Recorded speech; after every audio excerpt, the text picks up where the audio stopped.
BYD Atto One berhasil mencuri perhatian publik dalam debut perdananya di ajang Gaikindo Indonesia International Auto Show atau GIAS 2025 yang berlangsung di ISBSD Tangerang.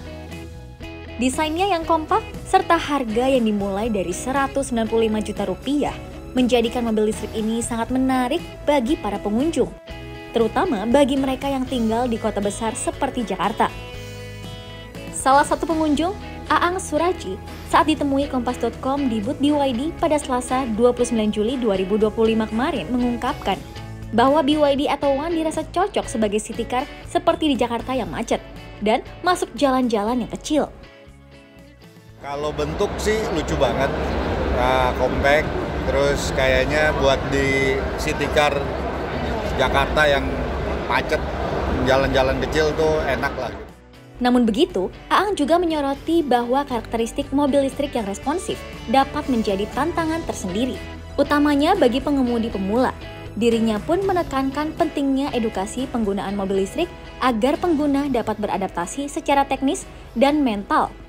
Kalau kecil juga bukan berarti nggak ada tarikan, justru apakah yang nyetir siap.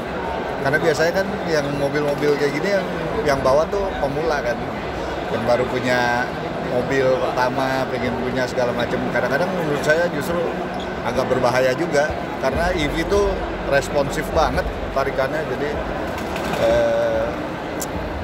ya mungkin perlu ada edukasi juga sih ya. Hal senada juga diungkapkan Paul Partohap yang merasa tertarik dengan konsep Atto One.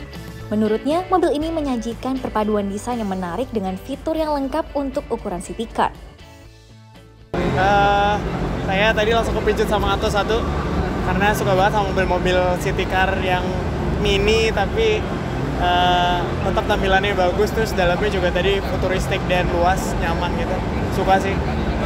Harganya menurut saya udah pas banget sih, untuk bahkan kayaknya jauh lebih oke kalau dibandingin sama mobil bensin yang dengan ukuran yang mirip-mirip ya dari brand yang lain gitu. Jadi sangat-sangat affordable dan sangat masuk akal. Sementara itu, Erna, salah satu dari pengunjung yang datang bersama suaminya, mengaku sedang mencari mobil baru untuk kebutuhan sehari-hari. Mengingat setelah pensiun, ia kini lebih banyak menghabiskan waktu untuk mengantar jemput cucu dan menganggap Atto One sebagai pilihan yang ideal baginya. Tujuannya untuk membeli mobil yang praktis, ekonomis, dan bisa dipakai sehari-hari dan murah.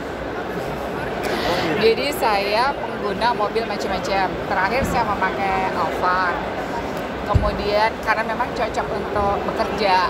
Jadi saya sekarang sudah tidak bekerja, tapi memiliki tanggung jawab baru, antar jemput cucu. Jadi itu alasan saya mau beli mobil Atto 1, karena mobilnya itu kecil, jadi lebih mudah untuk masuk ke gang-gang kecil dan murah gitu aja, gitu. Dan nyaman juga. Tadi saya sudah duduk nyaman. Meskipun begitu, Erna mengungkapkan kekhawatirannya terkait beberapa fitur. Kalau concernnya mungkin lebih di enhance teknologinya.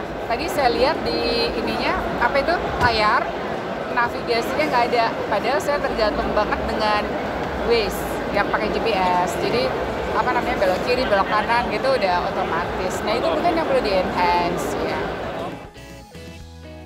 Adapun pengunjung lainnya, Dea juga menunjukkan ketertarikannya pada Atto One sebagai calon mobil kedua di rumahnya. Setelah melihat langsung interiornya, ia merasa mobil ini ideal untuk aktivitas harian, terutama saat bepergian bersama anak. Meski demikian, tantangan tetap ada, terutama dalam hal kelengkapan fitur dan kesiapan layanan purna jual, termasuk edukasi penggunaan kendaraan listrik sebagai alat transportasi sehari-hari. Sengaja kesini emang mau lihat ini sih yang terbarunya dari BYD. Karena ngeliat, tapi sih iklannya ya, review kan suami sering ngeliatin nih tentang review-review mobil. Memang kita lagi cari mobil kedua listrik gitu, yang cocok juga buat saya dipakai.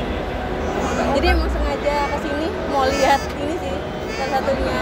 Kenapa nak? Iya, gitu aja. Berarti nanti ibu yang pakai? Iya, insya Allah. Jadi saya juga bisa pakai. Kan mobil pertamanya agak tinggi ya, kalau buat perempuan kayaknya kurang percaya diri. Jadi pengen coba yang agak kecil dan lebih compact kan kalau ini. Menarik sih. Rasanya kalau nggak ada hambatan pengen langsung SPK kayaknya. Cuman lagi diskusi kan tadi juga coba yang Bingo yang Wuling ya. Jadi saya agak compare sama itu karena tadi kan di bagian depannya tuh agak gampang dimainin sama buat anak-anak nih. Karena kan pasti ada momen kami datang jalan berdua nih. Jadi lagi mikir cocok apa enggak gitu. Cuman overall tuh enak sih. Buat saya juga cocok. Kalau aku sih lebih nggak tahu untuk ditingkatin atau diurunin ya.